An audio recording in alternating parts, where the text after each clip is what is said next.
This is NDTV. And you're watching NDTV Prime. In association with Micromax. Nothing like anything.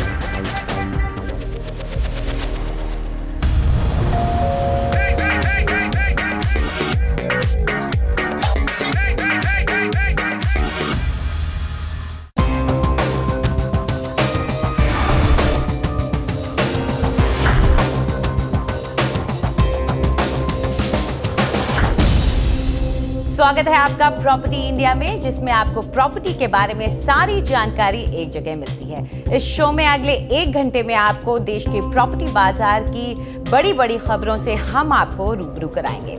नमस्कार, मैं हूं अंजलि इस्टवाल। नमस्कार, मैं हूं रिचा जैन कालरा। प्रॉपर्टी की दुनिया की सारी हलचल पर हम रखते हैं खास नजर। कहां कौन सा फैक्टर कर रहा है रियल एस्टेट को प्रभावित, कहां निवेश आपको देगा फायदा। देखिए रियल एस्टेट के अहम मुद्दों पर हमारे साथ खास चर्चा। इसके साथ ही अगर आप प्रॉपर्टी के बारे में और ज्यादा जानकारी चाहते हैं तो हमारी वेबसाइट ndtv.com/property पर जाना ना भूलें। 24 शहरों के प्रॉपर्टी बाजार एक्सपर्ट्स की नजर में कैसे हैं, यहाँ आपको पता चलेगा। जानकारी ढूंढना भी बेहद आसान है। शहर, बजट या साइज के हिसाब से आप अपनी पसंदीदा प्रॉपर्टी देख सकते हैं। तो चलिए सबसे पहले एक नजर डाल लेते हैं कि आज क्या क्या है खास। एनसीआर के शहरों में अब तक पिछड़ा फरीदाबाद, मथुरा रोड रास्ते विकास की राह पर। लेकिन विकास की इस राह में क्या है अड़चने, हम करेंगे पड़ताल। CRISIL real estate rating agency आज ले रही है जायजा अहमदाबाद का। और महाराष्ट्र में भायखला सब्जी मंडी के पुनर्विकास पर क्यों टिकी है मुंबई की निगाहें।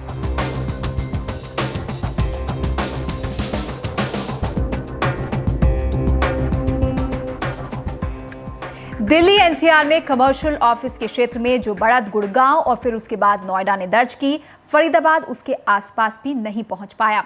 लेकिन अब इस इलाके में काम करने वाली रियल एस्टेट कंपनियां दावा कर रही हैं कि फरीदाबाद को दिल्ली से जोड़ने वाली सबसे अहम रोड मथुरा रोड एक आईटी कॉरिडोर के तौर पर उभर रही है।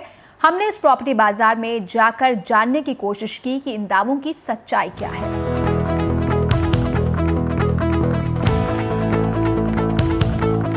फरीदाबाद की शक्ल बदल रही है। मथुरा रोड के साथ साथ ऊंचे ऊंचे ऑफिस टावर्स बन रहे हैं। फरीदाबाद जो कभी औद्योगिक शहर था, अब उभरता हुआ आईटी केंद्र है। 5 कमर्शियल प्रोजेक्ट्स में लगभग 30 लाख वर्ग फुट के ऑफिस बन रहे हैं और ये तो बस शुरुआत है। यहाँ के बिल्डरों का दावा है कि मथुरा रोड पर बनी ग्रेड ए की ऑफिस बिल्डिंग्स एनसीआर के दूसरे सेंट्रल बिजनेस डिस्ट्रिक्ट्स या सीबीडीज से बेहतर है। आईटी कंपनीज के लिए एक ऐसी जगह बनने जा रही है जो कि कॉस्ट इफेक्टिव भी होगी और जगह के मुकाबले बहुत सस्ती है। देखिए यहाँ पे अभी लार्सन एंड टूब्रो है, एक वेल्सपन पाइप्स है, प्लस 3-4 ऐसे नामी ग्रामी नाम हैं जो गुड़गांव की महंगी जगह छोड़ करके यहाँ फरीदाबाद में अभी जिन्होंने साइन किया है। और ये एक इतना अच्छा संकेत है इस इंडस्ट्री के लिए कि आने वाले समय में और कंपनियों का इस प्रकार का रुझान बनने जा रहा है। सस्ते किरायों के अलावा मथुरा रोड अचानक जो प्रमुख आईटी सीबीडी के तौर पर उभर रहा है, उसकी एक बड़ी वजह यहाँ पर बन रहे ऐसे प्रोजेक्ट हैं जिनसे फरीदाबाद की ट्रैफिक की समस्या हल हो सकती है। मेट्रो दिल्ली के बदरपुर से बढ़ाकर फरीदाबाद के वाईएमसीए चौक आ रही है। इसका काम अंतिम चरण में है और सितंबर 2014 में तैयार होने पर फरीदाबाद मेट्रो लाइन के 14 किलोमीटर पर 9 स्टेशन होंगे। 2031 का जो मास्टर प्लान फरीदाबाद का आने वाला है, इसके अंदर 2 कनेक्टिविटी नोएडा और ग्रेटर नोएडा से प्रपोज की गई है। अब हमारी फरीदाबाद की नहर पार, जो हम ग्रेटर फरीदाबाद की बोलते हैं, जो दूरी है वो 10 से 15 किलोमीटर की है। हम 15 से 20 मिनट की ड्राइव में फरीद चौक ग्रेटर नोएडा से फरीदाबाद कनेक्ट कर जाएंगे। And the same is the with FNG, जो है 15 मिनट के अंदर नोएडा ग्रेटर नोएडा को टच कर लेंगे। इसके अलावा नेशनल हाईवे 2 को मथुरा रोड से लेकर आगरा तक 6 लेन का बनाया जा रहा है। लेकिन जमीन लेने में देरी से अंदेशा है कि ये प्रोजेक्ट 2015 के बजाय 2017 में पूरा होगा। जहां तक हरियाणा में विकास योजनाओं की बात है, उसमें फरीदाबाद हमेशा गुड़गांव के बाद ही आता है। ये दिल्ली फरीदाबाद स्काईवे टोल है, जिसे बदरपुर फ्लाईओवर के नाम से ज्यादा जाना जाता है। इस एलिवेटेड रोड की वजह से फरीदाबाद की पिछले कुछ सालों में दिल्ली, नोएडा और गुड़गांव से कनेक्टिविटी काफ़ी बेहतर हुई है, मगर इस सड़क को काफ़ी पहले तैयार हो जाना चाहिए था और यही आज फरीदाबाद का सबसे बड़ा मुद्दा है। विकास में देरी क्यों? जानकारों का मानना है कि बढ़ती सुविधाओं के बावजूद मथुरा रोड को एनसीआर की नई ITES मंजिल कहना जल्दबाजी होगा।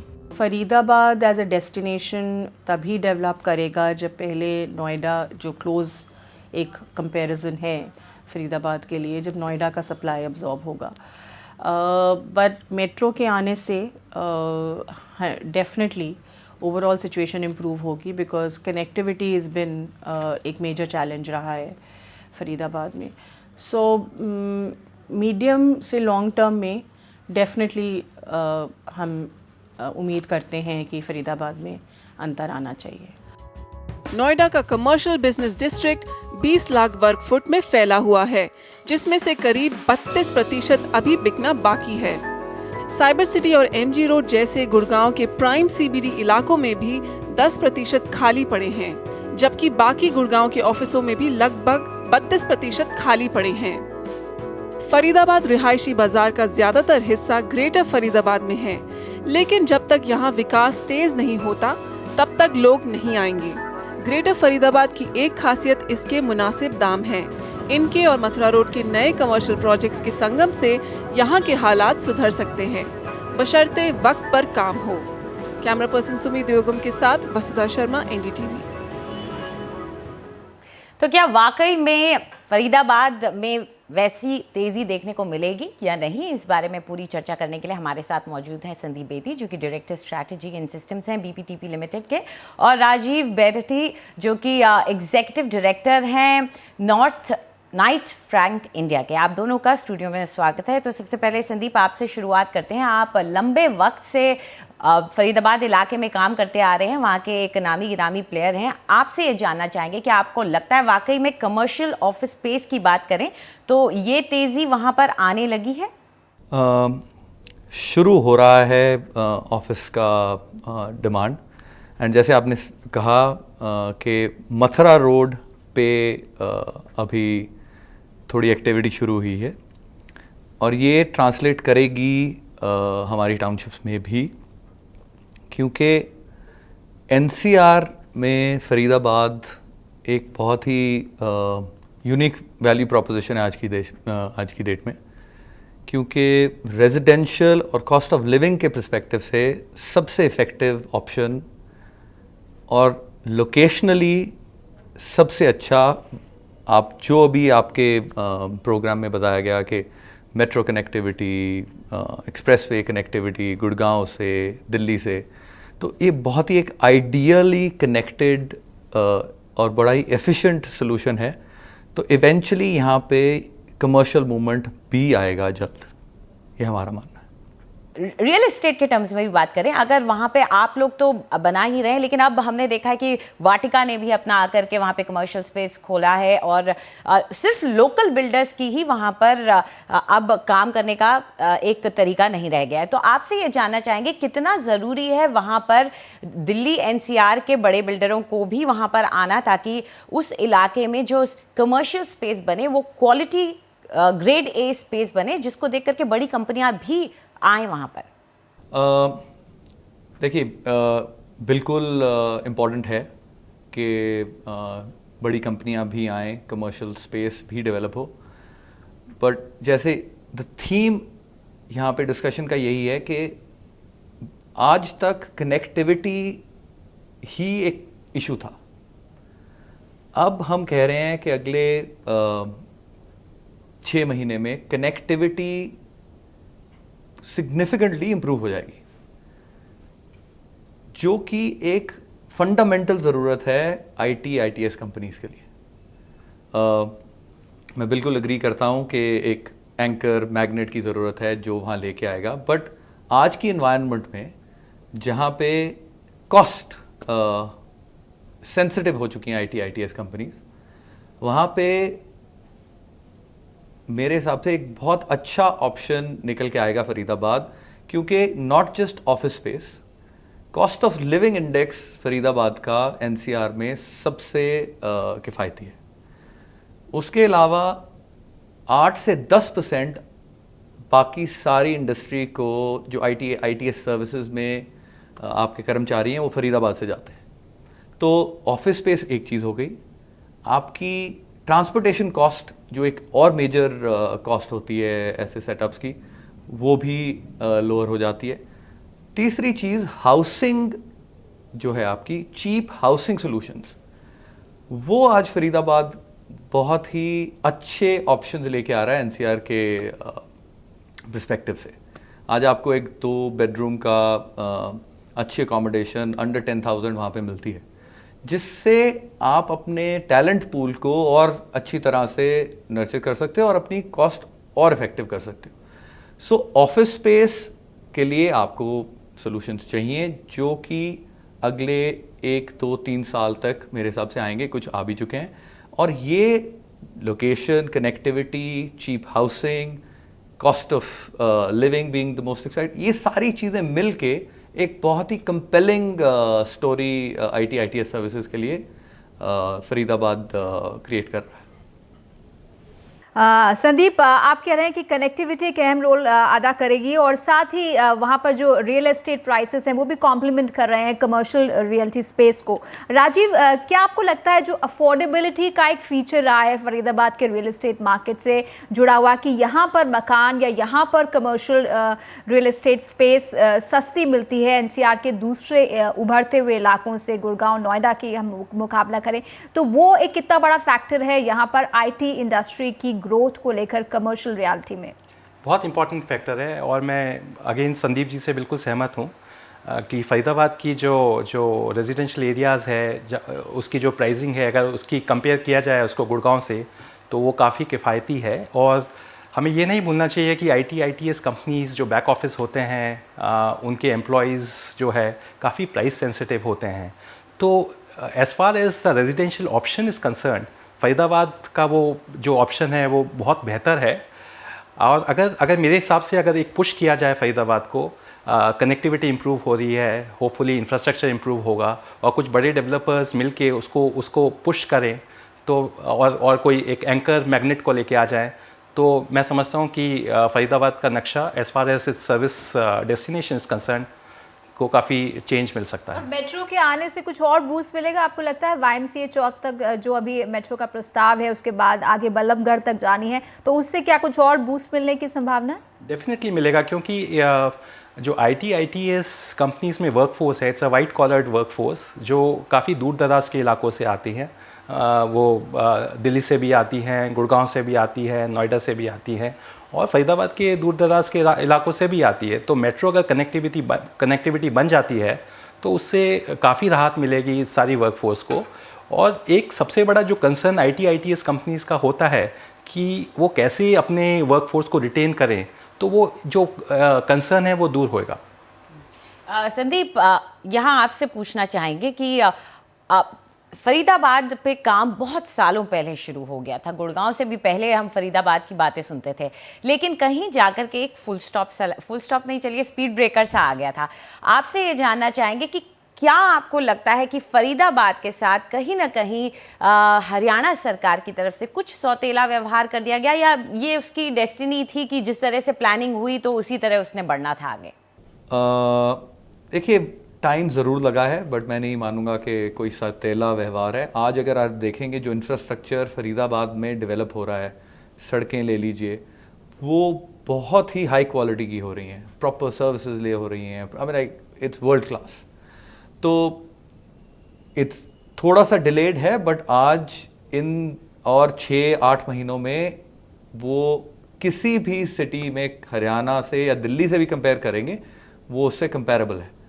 एक और चीज़ मैं ऐड करना चाहूँगा कि रेजिडेंशियल इफ़ेक्टिव हाउसिंग सोल्यूशन है, आपके पास कनेक्टिविटी है, और जो असेंशियल सर्विसेज होती हैं जो आपके कर्मचारियों के लिए, जैसे राजीव ने भी बोला कि उनकी क्वालिटी ऑफ लाइफ को जो मैटर करती हैं, हॉस्पिटल, स्कूल्स, ये सब भी वहाँ पे एक पर्याप्त मात्रा में है, अच्छी क्वालिटी के।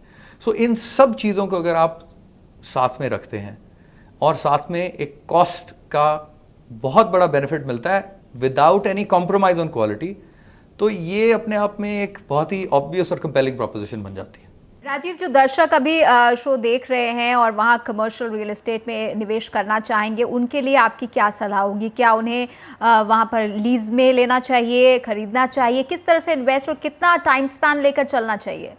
देखिए, मैं तो यही कहूँगा कि जो रिटेल इन्वेस्टर्स हैं, जो कमर्शियल एसेट्स पे इन्वेस्ट करना चाहते हैं सो दैट उनको रेंटल कैश फ्लो मिलता रहे, उनको केवल लीज आउट प्रॉपर्टीज़ में इन्वेस्ट करना चाहिए इस समय, और ग्रेड ए डेवलपर्स अच्छी बिल्डिंग्स में इन्वेस्ट करना चाहिए, और टेनेंट का प्रोफाइल भी एक बार देख लेना चाहिए कि वो टेनेंट एक्सपेंड हो रहा है, अपने वर्कफोर्स को इंक्रीज़ कर रहा है, सो दैट जो वैकेंसी रिस्क होती है जो हमेशा एक कमर्शियल एसेट के साथ जुड़ी हुई होती है वो कम की जा सके। तो Faridabad is a good destination मेरे हिसाब से to invest in a commercial asset, लेकिन वो कमर्शियल एसेट एक तो लीज आउट होना चाहिए और उसमें टेनेंट्स अच्छे होने चाहिए। संदीप, आपको क्या लगता है कि जाहिर तौर पर अक्सर यही देखा जाता है जहां नौकरी आती है वहां पे रिहाइश बढ़ती है। फरीदाबाद में रिहाइश तो पहले से काफ़ी है, मेरे ख्याल से वहाँ अब नौकरियों की ज़्यादा ज़रूरत है, तो आप क्या समझते हैं यहाँ थोड़ा सा एक इक्वेशन जो है, जो नेचुरल साइकिल होता है, वो कुछ उल्टा चल रहा है फरीदाबाद के लिए?